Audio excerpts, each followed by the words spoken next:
राम नारायण राम. आजकाल सोशल मीडियावर खूप काही दाखवले जाते.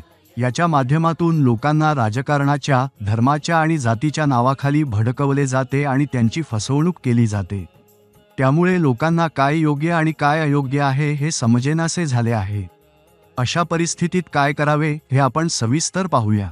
भूगोलावर मानवनिर्मित शिक्षणाला निसर्गाधारित शिक्षणात रूपांतरित केले गेले तर खूप चांगले होईल, कारण त्यामुळे शिक्षण व्यवस्था सुधारेल. पृथ्वीवर असणारी झाडे, प्राणी, पक्षी आणि माणसं कोणालाही पृथ्वी कधीही हाकलून देत नाही.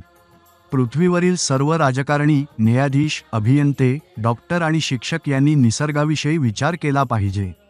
महागुरु बालक ब्रह्मचारीजी एकटेच का विचार करावेत? आमच्या महागुरूंना जवाहरलाल नेहरू, राजेंद्र प्रसाद आणि राधाकृष्णन यांनी स्वतः बोलावून घेतले आणि त्यांच्याकडून दीक्षा घेतली. गुरूंनी त्यांना खूप समजावले, पण ते त्यांच्या कोणत्याही गोष्टी मान्य करायला तयार नव्हते.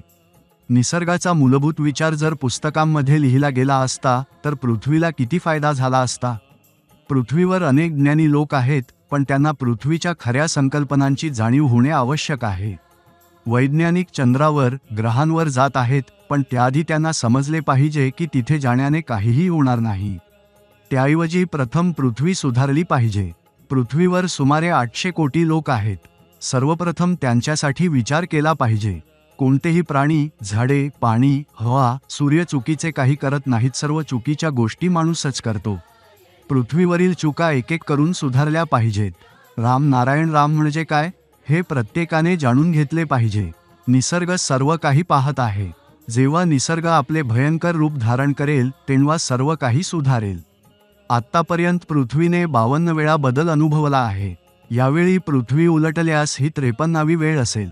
त्यामुळे माणसांनी स्वतःमध्ये सुधारणा करणे आवश्यक आहे. जर एखादा डॉक्टर आपले पद वापरून लोकांची फसवणूक करत असेल तर त्याने हे लक्षात घेतले पाहिजे की तो संपूर्ण समाजाच्या सहकार्याने डॉक्टर बनलेला आहे. समाजाच्या करातून मिळणाऱ्या निधीमुळेच तो चांगल्या महाविद्यालयात शिक्षण घेतो. त्यामुळे निसर्ग हा आधारभूत घटक असला पाहिजे. तुम्ही राम नारायण रामचा जप करा आणि ध्यानधारणा करा. ध्यान केल्याने तुम्हाला कोणताही आजार होणार नाही, कोणत्याही समस्यांचा सामना करावा लागणार नाही. आज समाज खूप पुढे गेला आहे, खूप समंजस झाला आहे. प्रत्येक वस्तू, माणूस, झाडे सर्वांचे दररोज, दरघडी, दरमिनिट प्रगती होत आहे. त्यामुळे माणसाने फक्त पुढे जाण्याचा विचार केला पाहिजे. प्रगती, यश आणि समृद्धी कशी मिळवता येईल यावर विचार करणे आवश्यक आहे. आज मनुष्याकडे जे काही आहे ते सर्व आकाश आणि निसर्गाची देण आहे. आकाश, पृथ्वी, पाणी, हवा आणि ऊर्जा हे पंचमहाभूत आहेत आणि याच्यापासून सर्व गोष्टी निर्माण झाल्या आहेत. त्यामुळे माणसाने विचारपूर्वक निसर्गाच्या तत्वांनुसार जगले पाहिजे. आकाशाने निसर्गाची आणि सृष्टीची निर्मिती केली. आपण सर्व या सृष्टीचा भाग आहोत. हे सर्व परस्पर जोडलेले आहे. याच्यामुळे आपल्याला ऊर्जा मिळते, आपली जाणीव जागृत होते आणि आपली विवेकबुद्धी विकसित होते. म्हणून निरर्थक गोष्टींमध्ये वेळ वाया घालवू नका. इतरांना कमी लेखू नका. स्वार्थासाठी हक्क गाजवू नका. आकाशाच्या नियमांचे पालन करा, निसर्गाच्या तत्वांचे अनुसरण करा आणि राम नारायण रामशी जोडलेले राहा.